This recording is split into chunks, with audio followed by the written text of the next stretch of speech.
Ashley Cataldo, Curator of Manuscripts at the American Antiquarian Society. Curators at AAS connect audiences with our collections, including objects such as our manuscript New England Diaries. Have you ever kept a diary? Did you decide to keep a quarantine diary during the COVID pandemic? AAS has diaries kept by farm laborers, children, women teaching in freedmen's schools in the South, gravediggers, book subscription salesmen, blacksmiths and silversmiths, ministers, and many more.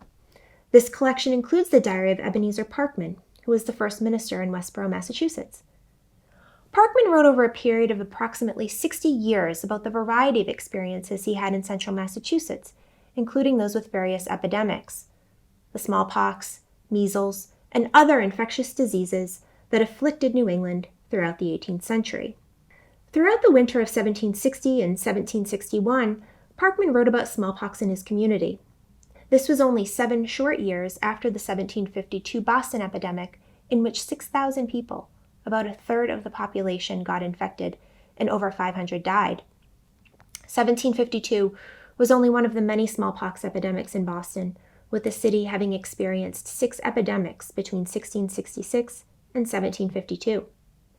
Parkman's 1760 and 1761 entries about smallpox reveal the fear and uncertainty that spread along with the disease.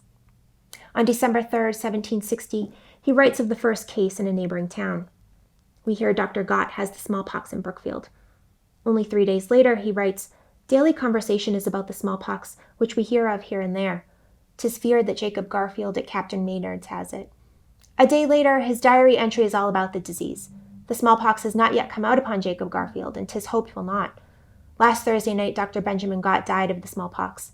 How sorrowful the stroke to poor Mrs. Gott, and to that neighborhood. But the Lord has done it.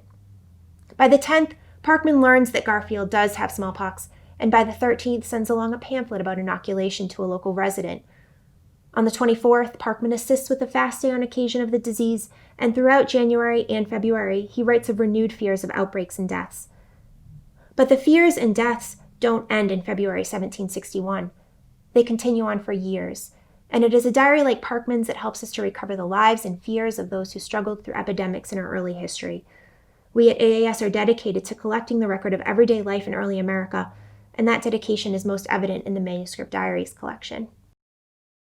Please join us on Wednesday, December 2nd at 8 p.m. for a virtual public program called Before COVID, Illness in Everyday Life in Early New England, where these and other AAS collection items will be discussed.